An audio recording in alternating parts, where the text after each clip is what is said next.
Good afternoon friends. Varun beverage limited Q3 दिसंबर 24 यानी FY25 के नतीजे आज दोपहर जारी कर दिए। कंपनी का कुल रेवेन्यू दिसंबर 24 में 3,817.6 करोड़ दर्ज हुआ, जबकि पिछले साल दिसंबर 23 में 2,730.9 करोड़ कंपनी का कुल रेवेन्यू रहा था। वहीं Q2 सितंबर 24 में 4,932 करोड़ रेवेन्यू दर्ज हुआ था। देखा जाए तो वार्षिक आधार पर कंपनी के रेवेन्यू में यानी दिसंबर 23 से दिसंबर 24 32% की अच्छी खासी बढ़ोतरी हुई है। वहीं क्वार्टरली देखें तो Q2 सितंबर 24 के मुकाबले लगभग 23% की कमी कंपनी के रेवेन्यू में देखी जा सकती है। अदर इनकम 44.6 करोड़ रहा, जबकि पिछले साल दिसंबर 23 में 9.1 करोड़ रहा था। वहीं Q2 सितंबर 24 में 24.2 करोड़ कंपनी का कुल अदर इनकम रहा। वार्षिक आधार पर देखा जाए तो कंपनी के अदर इनकम में लगभग 500% की वृद्धि हुई है। वहीं क्वार्टरली स्तर पर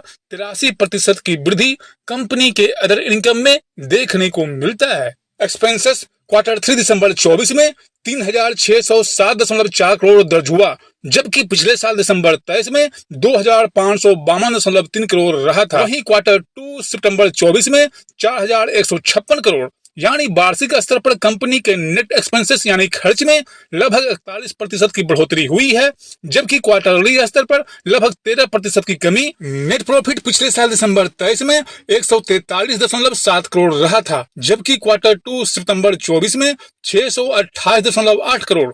वहीं Q3 दिसंबर 24 में देखा जाए तो कंपनी का नेट प्रॉफिट 195.6 करोड़ दर्ज हुआ है, यानी वार्षिक स्तर पर देखा जाए तो कंपनी के नेट प्रॉफिट में लगभग 36% की अच्छी खासी बढ़ोतरी हुई है। वहीं क्वार्टरली स्तर पर देखें तो लगभग 319% की कमी कंपनी के नेट प्रॉफिट में देखा जा सकता है। अर्निंग पर शेयर यानी EPS जहां पिछले साल दिसंबर 23 में 0.41 पैसा रहा था, वहीं Q2 सितंबर 24 में ₹1.91, जबकि Q3 दिसंबर 24 में देखा जाए तो कंपनी का कुल EPS 0.56 पैसा दर्ज हुआ है, यानी वार्षिक स्तर पर कंपनी के EPS में लगभग 36% की जहां बढ़ोतरी देखने को मिलता है, वहीं क्वार्टरली स्तर पर देखा जाए तो 300% से ऊपर की कमी कंपनी के EPS में देखा जा सकता है। वरुण बेवरेज 50 पैसे प्रति शेयर डिविडेंड देने की घोषणा की है, जिसका रिकॉर्ड तारीख अभी निर्धारित नहीं हुआ है। कंपनी ने सेक्रेटरी के तौर पर संजय ग्रोवर एंड एसोसिएट्स को सेक्रेटरी ऑडिटर के रूप में नियुक्त किया है। इनका कार्यकाल 5 साल यानी 2030 तक होगा। हालांकि यह नियुक्ति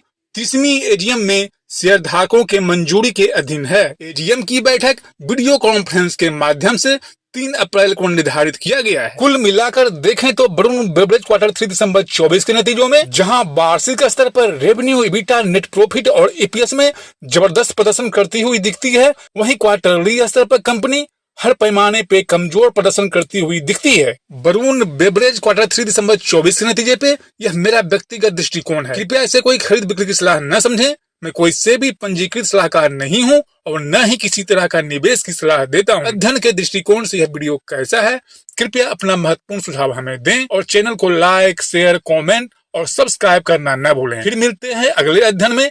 आप सभी का बहुत बहुत धन्यवाद।